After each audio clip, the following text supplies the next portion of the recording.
Shalom Alechem, Shalom Ubracha. Comme j'ai déjà eu l'occasion de le dire, l'analyse des milliers de points qui se dessinent dans cette guerre atroce, bien évidemment, de Simchat Torah 5784 est double. Il y a l'analyse émotionnelle qui existe et qui a tout son sens. Comme a dit le tzaddik Rabbi Ben Zion Moutsapi, cette barbarie de ce Simchat Torah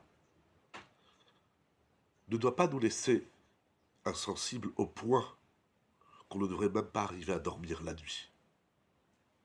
Le côté émotif, les blessés, les morts, les massacrés, les otages sont une douleur immense, sont une épreuve gigantesque. C'est un sujet en soi. Comment vivre notre vie après ce massacre? Les yeux pleurent et le cœur est déchiré. Notre tête est embrouillée.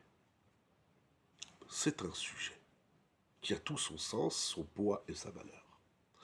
De l'autre côté, comme nous l'avons déjà dit dans les vidéos précédentes, on doit faire une analyse avec notre raison, notre réflexion.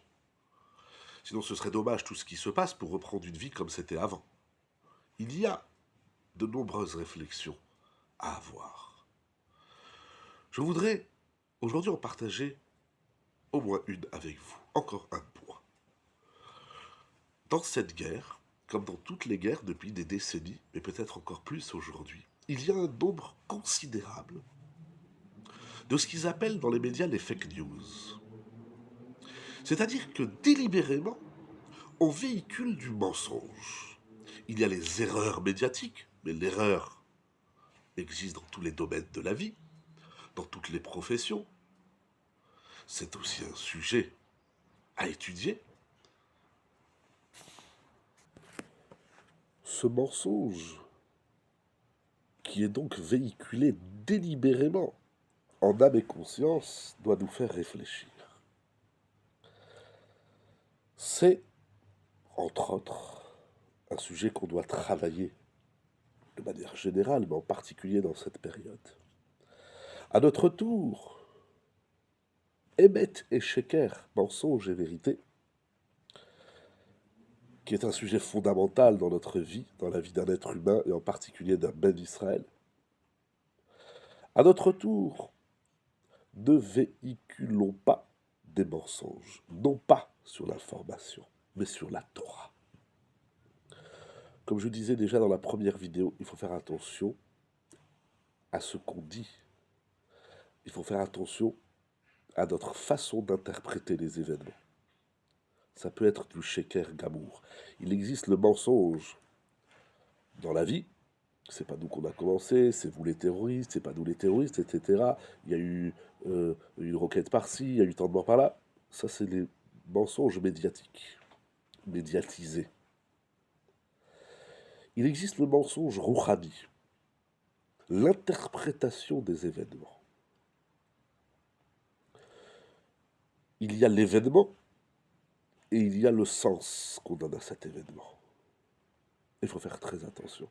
Parce que, de la même façon qu'une fake news, c'est le problème de notre société, une fake news médiatique, de l'information, c'est dramatique, il existe les fake news de la Torah.